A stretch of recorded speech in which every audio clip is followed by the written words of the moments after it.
রবীন্দ্রনাথকে যারা মনে প্রাণে স্মরণ করছেন, সেই সকল শিক্ষার্থী বন্ধুরা যারা তুলারাম কলেজে পড়ছেন, সকলকে আমি আমার প্রাণপ্রিয় কলেজ, আমি ছিলাম, আমার ডিপার্টমেন্ট ছিল গণিত ডিপার্টমেন্ট, তো সেই জায়গা থেকে আমি সাবেক শিক্ষার্থী হিসেবে আমি অভিনন্দন জানাই আজকে এই ক্ষুদ্র পরিসরে যে আয়োজন, সে আয়োজন করার জন্য। আমি আবারও সকলকেই পুনর্বার আমি অভিনন্দন জানাচ্ছি যে যেখানে চারপাশে আমরা দেখছি যে একদম অন্ধকার, যেখানে চারপাশে দেখলেই মনে হয় যে আসলে নিঃশ্বাস নিতে খুব কষ্ট হচ্ছে, প্রতিনিয়ত মানুষের যে দুঃখ, যে দুর্দশা, সেটা কিন্তু আমরা দেখতে পাচ্ছি, একটা হতাশা চারপাশে কিন্তু বিরাজ করছে। সেই সময়ে আমাদের এই বন্ধুরা যে রবীন্দ্রনাথকে, নজরুলকে স্মরণ করছে, গতকালকে আমরা দেখেছি আমাদের কলেজের পক্ষ থেকে আয়োজন করা হয়েছে, সেই আয়োজনটি খুব ভালো লেগেছে। তো এই জায়গা থেকে আসলে খুব উৎসাহ পাই, খুব উদ্দীপনা পাই। সামনের দিকে চলার যে পথ, সেই পথটি দেখি যে খুবই পরিষ্কার, এই পথে কোনো বাধা নেই।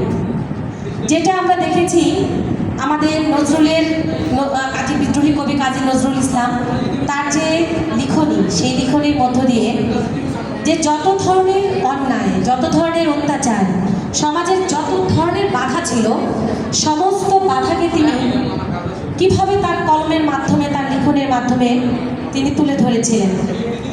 তো সেই জায়গা থেকে আসলে আজকেও যখন আমরা নানান দিক থেকে বাধা দেখি এবং সেই বাধাকে অতিক্রম করার জন্য যে পথ, সেই পথ দেখায় আমাদের নজরুল, পথ দেখায় আমাদের রবি ঠাকুর।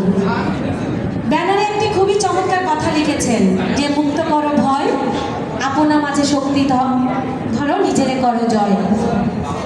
মানে এই যে ভয়, যে বাধা, যে সংকোচ, সেই সংকোচকে অতিক্রম করার কথা কিন্তু রবীন্দ্রনাথ বলেছিলেন। এবং আমরা যদি দেখি রবি ঠাকুরের যে লেখা, সেই লেখার মধ্য দিয়ে কিন্তু তিনি বলেছিলেন যে সমাজে যে অন্যায় বা সমাজে যখন নানাবিধ সংকট, সেই সংকটকে মোকাবেলা করার জন্য আমাদের যে তারুণ্যের শক্তি, যে তরুণরা আছে, তারা যুগে যুগে কালে কালে কিন্তু এগিয়ে এসেছিলেন। ঠিক একইভাবে নজরুলও তার যৌবনের গান, সেই ইসের মধ্য দিয়ে কিন্তু সেটা কিন্তু দেখিয়েছিলেন যে কিভাবে মানে তারুণ্যের যে শক্তি, সেই শক্তিকে সামনে আসতে হয়। তাহলে আজকে যারা আমরা যে বাধা দেখছি, সেই বাধার ক্ষেত্রে বা আজকে যখন আমরা দেখছি যে আমাদের বিভিন্ন জায়গাগুলোতে যে সংকট, আজকে আমরা হয়তো তুলারাম কলেজে পড়াশোনা করতে পারছি, আমাদের এই অডিটোরিয়ামে হয়তো খুবই অল্প সংখ্যক আমাদের বন্ধুরা আছেন, আমরা হয়তো উচ্চ শিক্ষা নেওয়ার জন্য নারায়ণগঞ্জের সর্বোচ্চ বিদ্যাপীঠ তুলারাম কলেজে আসতে পেরেছি। কিন্তু আমাদের মতন এরকম অসংখ্য বন্ধু, যাদেরকে আমরা দেখি নারায়ণগঞ্জ শহরে ওই ফুটপাতে ঘুমায়, যখন দেখি 7 বছরের একটি শিশু শহীদ মিনারে যখন আমরা দাঁড়াই, তখন আমাদের কাছে এসে বলে যে আমাকে একটু খাবার কিনে দেন, তখন কি আমাদের মনের মধ্যে পীড়া দেয় না যে আমি তো সর্বোচ্চ বিদ্যাপীঠ, সেখানে পড়াশোনা করছি, তাহলে এই শিশুটি কেন এই শিক্ষা প্রতিষ্ঠানে আসতে পারছে না? সমাজের কোন সংকটের কারণে, কি সেই সংকট? তাই এই প্রশ্নটি আমাদেরকে ভাবানোর জন্য, এই প্রশ্নের উত্তর খোঁজার জন্য আমাদেরকে যেতে হবে নজরুলের কাছে, আমাদের যেতে হবে রবি ঠাকুরের কাছে। সেই সাথে যদি আমরা দেখি রবীন্দ্রনাথের খুবই একটি গান আছে, আপনারা এখানে অনেক শিল্পী আছেন, সেখানে বলেছেন যে এই যে সমাজের যে অন্যায়, সেই অন্যায়কে যখন আমি সেটা লড়াই করব, সেই লড়াই করতে গিয়ে আমি যখন আহ্বান জানাবো, সেই আহ্বানে হয়তো অনেকে সাড়া নাও দিতে পারে, তো তখন আমি কি নিজেকে গুটিয়ে ফেলবো? আমি অন্যের বিরুদ্ধে কথা বলবো না, আমি কাউকে আহ্বান করবো না? রবীন্দ্রনাথ এজন্য গান লিখেছিলেন, যদি তোর ডাক শুনে কেউ না আসে রে, তবে আর একলা চলো রে, চলো রে। আগে আমাকে আহ্বান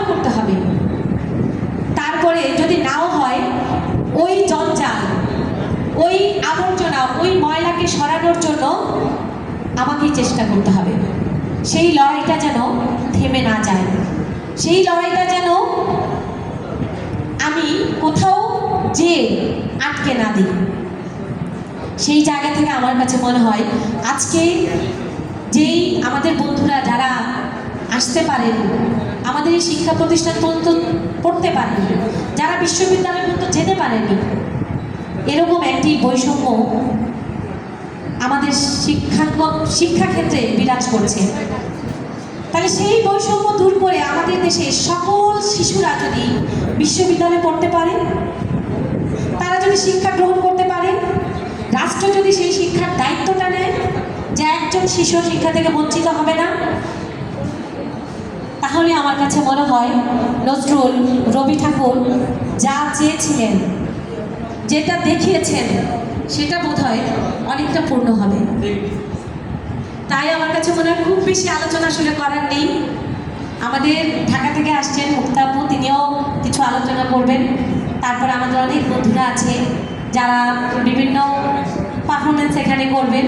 আমরা মূলত সেটাই দেখতে এসেছি, কিন্তু একই সাথে আমরা কি শুধু গান, নাচ, আবৃত্তি বা সেগুলোর মধ্যে আবদ্ধ থাকবো, নাকি প্রতি মুহূর্তে আমাদের প্রশ্ন করতে শেখায়? নজরুলকে কেন এত কিছু লিখতে হয়েছে? নজরুল প্র্যাকটিক্যালি দেখেছিলেন মানুষের যে শোষণ, মানুষের যে বঞ্চনা, মানুষের যে ভেদাভেদ, সেগুলোই কিন্তু নজরুল লিখেছিলেন। তাহলে আজকে কি আমাদের ভেদাভেদ নেই? আমাদের দেশে এমন স্কুল আছে যে ক্লাস 1-এ পড়তে হয়, 4.5 লাখ টাকা শুধু তার বেতনই দিতে হয়। আবার এমনও স্কুল আছে যেখানে ফর্ম ফিল আপের টাকা 80 টাকা দিতে না পেরে আমাদেরকে আত্মহত্যা করতে হয় বাবা মাকে। তাহলে কেমন একটা সমাজের মধ্যে আমরা বিরাজ করছি? এজন্য তো আমরা জুলাই চাইনি, এজন্য তো আমাদের রক্ত ঝরেনি। 10 মাস পেরিয়ে গেছে, আমাদের শিক্ষা, আমরা উচ্চশিক্ষা গ্রহণ করতে পারবো। এই তুলারাম কলেজ থেকে একাদশ শ্রেণীতে যারা সামনে পরীক্ষা দিবে, দুদিন পরে তাদের চোখে অনেক স্বপ্ন বিশ্ববিদ্যালয়ে পড়ার জন্য। তাহলে সেই বিশ্ববিদ্যালয়ে আমার জন্য আয়োজন আছে কিনা?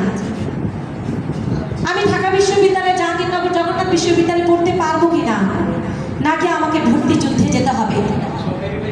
সেই ভর্তি যুদ্ধে আমি যখন যাই তখন বলে আমার ভাগ্যে নেই, অথচ আমি গোল্ডেন পাওয়া, আমি A+ পাওয়া, তারপরে বলছে যে আমার কপালে নেই। আসলে আমার কপালে নেই, নাকি বিশ্ববিদ্যালয়ে একটি সিটের বিরুদ্ধে 145 জনকে লড়াই করতে হয়? সেই প্রশ্নটি মনে হয় আমরা যারা এখানে আছি আমাদের করা প্রয়োজন, যে আসলে আমার ভাগ্যে নেই, নাকি আমার জন্য সে আয়োজন নেই, রাষ্ট্রীয় সে আয়োজন নেই, সেই কাঠামো নেই। সেটার জন্য প্রয়োজন রাষ্ট্রীয় বরাদ্দ। সামনে বাজেট আসছে, সেই বাজেটে শিক্ষা খাতে বরাদ্দ প্রয়োজন, তাহলে না আমার স্বপ্ন পূরণ হবে। এখানে অনেক বন্ধুরা আছে যাদের উজ্জ্বল ভবিষ্যৎ, বিশ্ববিদ্যালয়ে পড়ার অনেক স্বপ্ন। তাহলে সেই স্বপ্নের পথ কি? সেই ভাবনাটা আমার মনে হয় আমাদের প্রত্যেকেরই করা উচিত। এই প্রশ্নটা যখন আমরা করতে পারবো, তখনই আজকে যেই ফুটপাতে শিশুরা ঘুমায়, যে শহীদ মিনারে আমার মায়ের মতন 90 বছরের একজন বৃদ্ধা এসে আমার কাছে 2টি টাকার জন্য হাত বাঁধে, সেটা নিয়ে যখন আমরা উপহাস করি, সেই পীড়াটা বোধহয় আমাদের মধ্যে নজরুল, রবীন্দ্রনাথ এরাই জাগিয়ে তোলে। সেই জায়গা থেকে আমার মনে হয় আজকে যে বৈষম্য আছে, আজকে সমাজের অভ্যন্তরে যে কান্না আছে, যে আর্তনাদ আছে, যে 80 টাকা দিতে না পেরে আত্মহত্যা করে, যেই বাবা একটা মোবাইল ডিভাইস ভালো কিনে দেওয়ার জন্য, অনলাইন ক্লাস করার জন্য যে দিতে পারছে না, ফাঁসির রশি যে গলায় দিয়ে আত্মহত্যা করছে, সেই বাবার যে কান্না, যে ক্রন্দন, সেটা যে আমাদের ভেতরে তৈরি করবে, সেটাই যদি হয়, তাহলে এই নজরুল, এই রবীন্দ্রনাথ আমাদের কাছে স্মরণীয় হয়ে থাকবে। তাই যুগে যুগে কালে কালে যতদিন সমাজের অভ্যন্তরে নিপীড়ন থাকবে, কোন্দল থাকবে, অন্যায় থাকবে, বৈষম্য থাকবে, ততদিনই নজরুল এবং রবীন্দ্রনাথরা আমাদের সামনে পথ দেখাবে সেই অন্যায়ের বিরুদ্ধে দাঁড়ানোর জন্য। তাই সেই রবীন্দ্রনাথ এবং নজরুলকে আবারও সালাম জানিয়ে যারা কথা শুনছে সকলকে অভিবাদন জানিয়ে, যারা এই অদিনেও এসে নজরুল এবং রবীন্দ্রনাথকে স্মরণ করছেন তাদেরকে পুনর্বার ধন্যবাদ জানিয়ে আমি আমার